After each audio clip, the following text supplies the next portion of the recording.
Hey everyone, in today's lesson we will be discussing non-Mendelian genetics. So lesson 8 in our DNA and genetics unit. Let's begin. Mendelian genetics is what we've been dealing with so far in our unit on genetics. So Mendelian genetics came after Gregor Mendel. What he said was that there was one dominant allele, one recessive allele, and that the dominant allele always overpowers the recessive. Okay?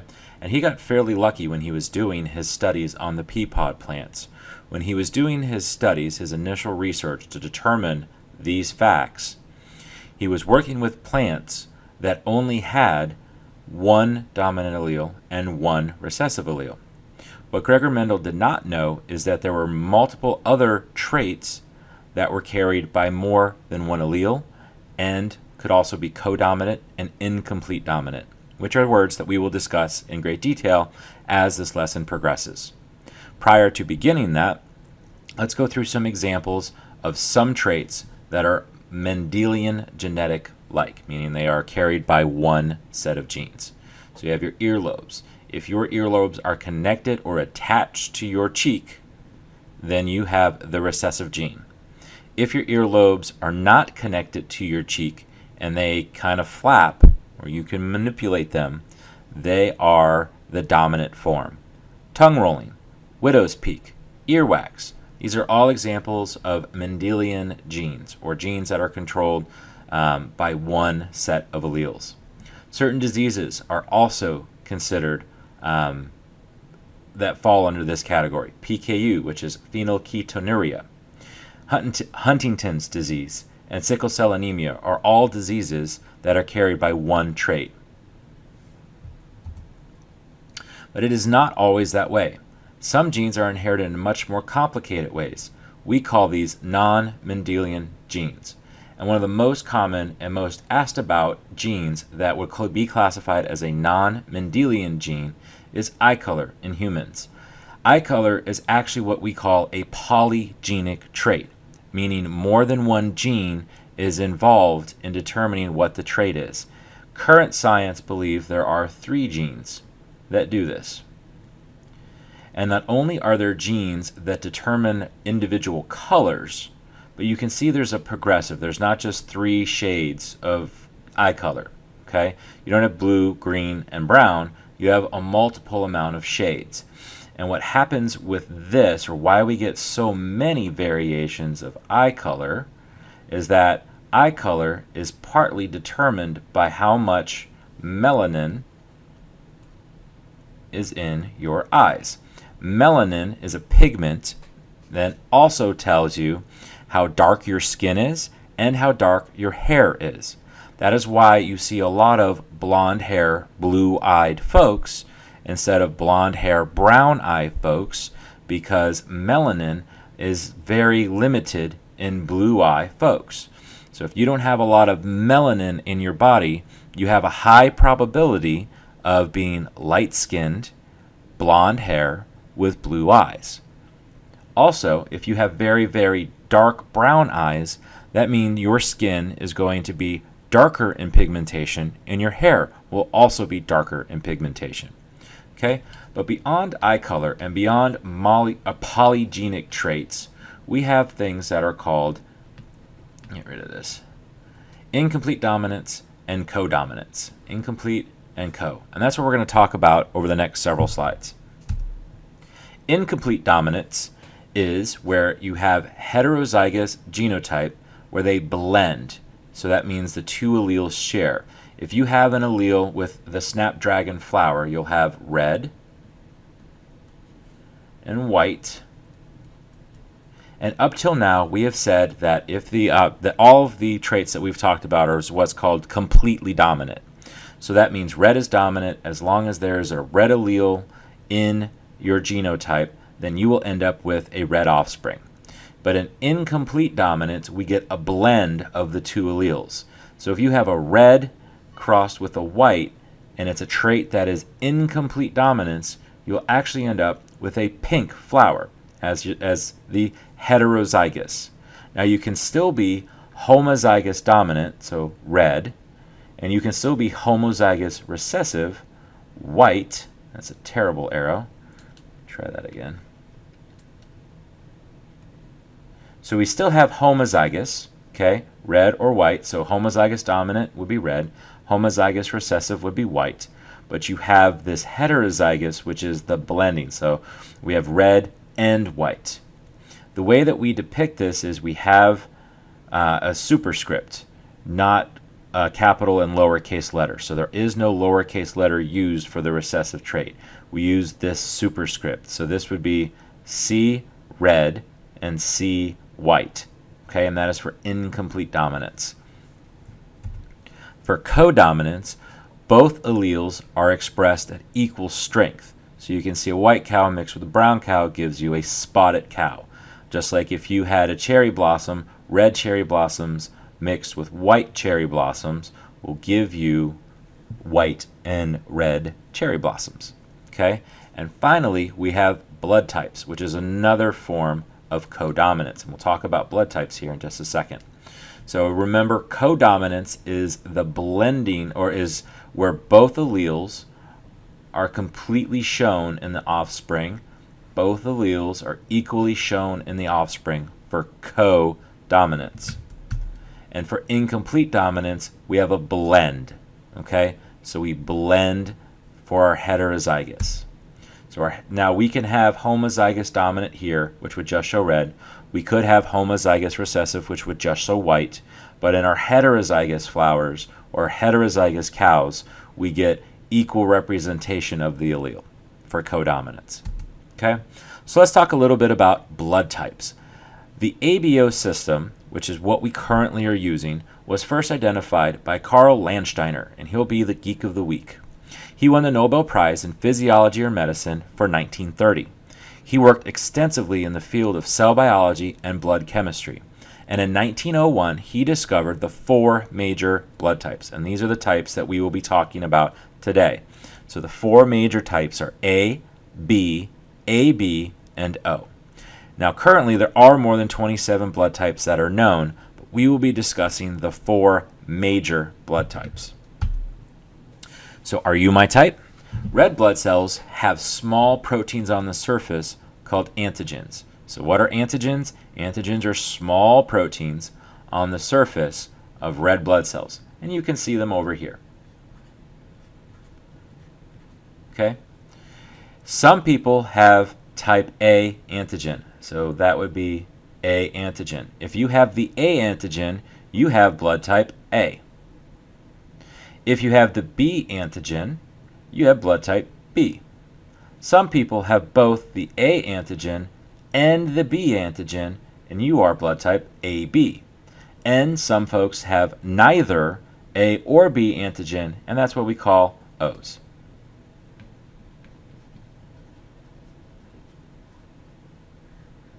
Okay, so some people have antigen type A, some have antigen type B, some have antigens that are both of those, and some have neither.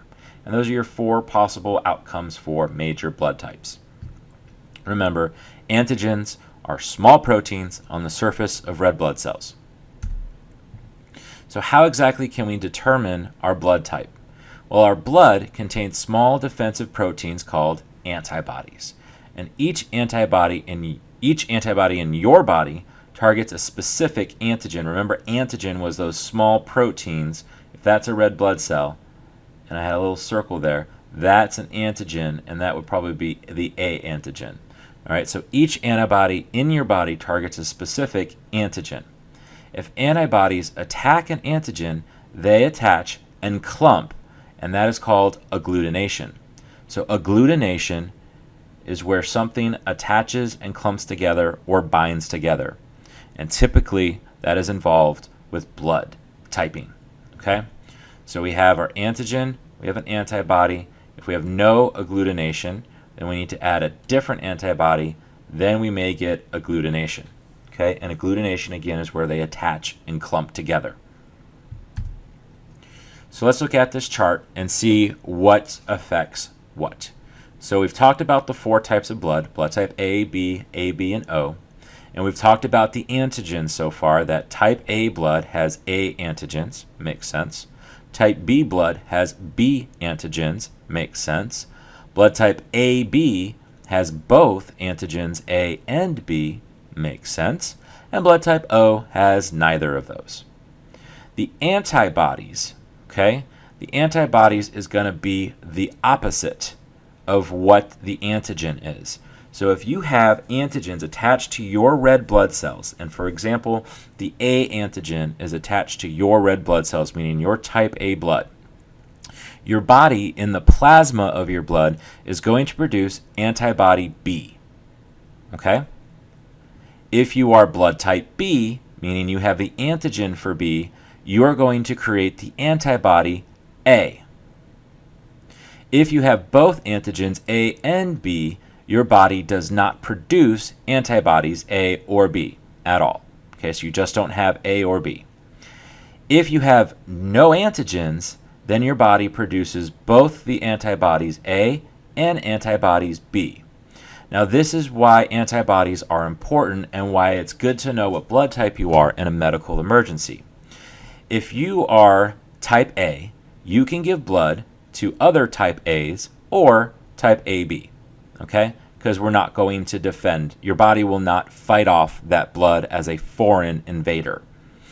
If you try to give your blood, which is a type A blood, okay, to someone who had blood type B, the antibodies are coded to read your blood A and see that as a threat to your body. And they will then defend and try and kill your A blood type, your cells, the red blood cells that were infused.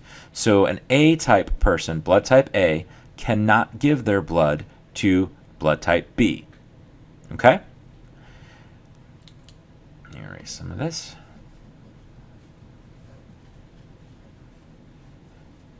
So if we talk about blood type B, you can give blood to blood type B. You can give blood to other people who have blood type B. You can also give blood to people who have AB. Okay? But you cannot give your blood to A because remember, type A is anti-B. They just don't like you. Anti is short for antibody, but it kind of makes sense. If you're type A, you are anti-B. If you're type B, you're anti-A, which means your body cannot handle type A, and vice versa. Okay? Hopefully that makes sense. If you guys are confused at all, please let me know. If you're type AB, meaning you have no antibodies at all from this because you have both antigens A and B, you can give blood to only AB people. Okay? You can't give blood to A's, and why is that? Because the blood contains the B antigen, and you're anti-B. Does that make sense? If you're AB and you give blood to an A, you're giving the B antigen, and A is anti-B. Okay? Just like if you're AB, you can't give blood to type B people because you're giving them B, but you're also giving them the A antigen, and B blood types are anti-A, and they would fight, and anti-A would kill all the red blood cells. Okay? If you are O, you can give blood to everyone. You are called the universal donor. Okay? Blood type O is the universal donor. He can give blood to everyone. And why is that? Because he has no antigens, which means type A people they can't be anti-B because there is no B antigen. They can't be anti-A because there is no A antigen. And blood type AB, well, they don't have antibodies, A or B. So it doesn't matter for them. So type O can give blood to everybody. That's why we call them the universal donor.